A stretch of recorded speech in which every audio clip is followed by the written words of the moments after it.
साथियों नमस्कार। साथियों, आज का विषय बहुत ही महत्वपूर्ण है और बहुत ही जो विषय फूल आप सामने देख रहे हैं बहुत ही सुंदर और बहुत ही आकर्षित फूल है। ये बहुत ही आकर्षित और ये बहुत ही महत्वपूर्ण इसलिए है कि अब ये जड़ी बूटी दुर्लभ होती जा रही है और हमने अपने चैनल का नाम रक्षा से रक्षा रखा है। तो उस रक्षा से रक्षा में प्रकृति की रक्षा, पर्यावरण की रक्षा और जो भी जड़ी बूटियाँ आसानी से उपलब्ध हो जाएं उनका भी संरक्षण और उनका सभी को जानकारी देना, जिससे उनका विकास होता रहे और संरक्षण बना रहे। तो ये साथियों सर्पगंधा है। इसके और भी कई नाम हैं और इसको बॉटनिकल नाम है इसका रोवल्फिया सर्पेंटाइना और संस्कृत में इसको कहते हैं नकुल कंद, धवल विटप, गंध नाकुली। अलग अलग नामों में, बंगला में अलग, तमिल में अलग, अलग अलग नामों से ये जानी जाती है और विशेषकर ये हिमालय की तलहटी में होती है बहुतायत रूप से।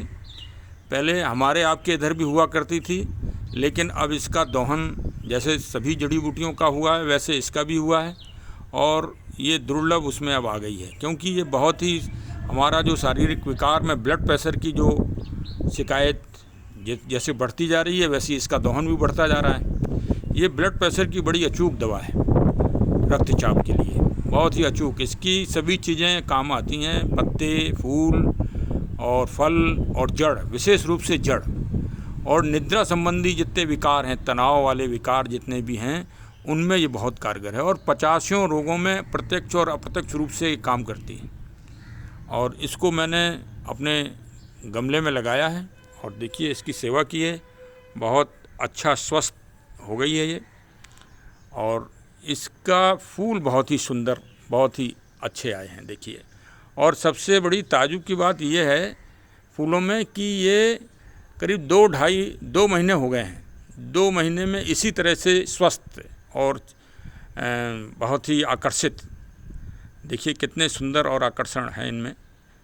और ये उसमें समूह में हैं, मतलब समूह में हैं, ये बहुत ही अच्छे सुंदर लग रहे हैं।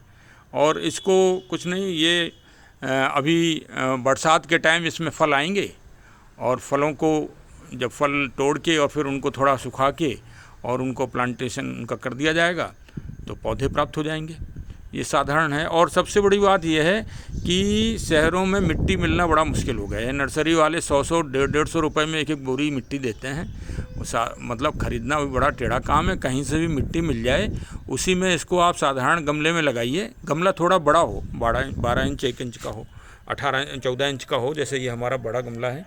इसी तरह से बड़े गमले में इसको प्लांटिंग करके लगाइए और सुंदर फूल लीजिए, सुंदर हरियाली लीजिए और साथ में जड़ी बूटी की जानकारी भी लीजिए। और जब अगर कोई परेशानी हो तो इसका उपयोग भी करिए, इसका उपयोग भी कर सकते हैं।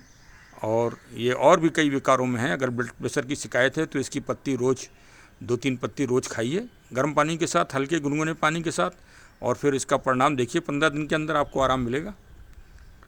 और यही हमारा उद्देश्य है कि ये सब पुरानी आयुर्वेदिक जड़ी बूटियाँ बची रहें और वास्तव में हमारे जो साधारण नागरिकों के स्वास्थ्य की आज भी अगर कोई रखवाली सही रूप से कर रहा है तो ये जड़ी बूटियाँ कर रहे हैं और घरेलू नुस्खे कर रहे हैं। अस्पताल तो आदमी बड़े उसके बाद जाता है जब कभी ऑक्सीजन की ज़रूरत पड़ती है, ग्लूकोज चढ़ने की नौबत आती है, तब जाता है। नहीं तो पहले तो आदमी प्रथम दृष्टया इन्हीं जड़ी बूटियों का आश्रय लेता है, आज भी लेता है। खूब पढ़े लिखे लोग लेते हैं और बड़े बड़े अधिकारियों को हमने देखा है कि वो जड़ी बूटियों का ही सेवन करते हैं। हाँ, तो जड़ी बूटियों को लगाइए, इनका प्रचार प्रसार करिए और यही हमारे देश की पहचान है और हमारी पहचान है। धन्यवाद, बहुत बहुत धन्यवाद सर।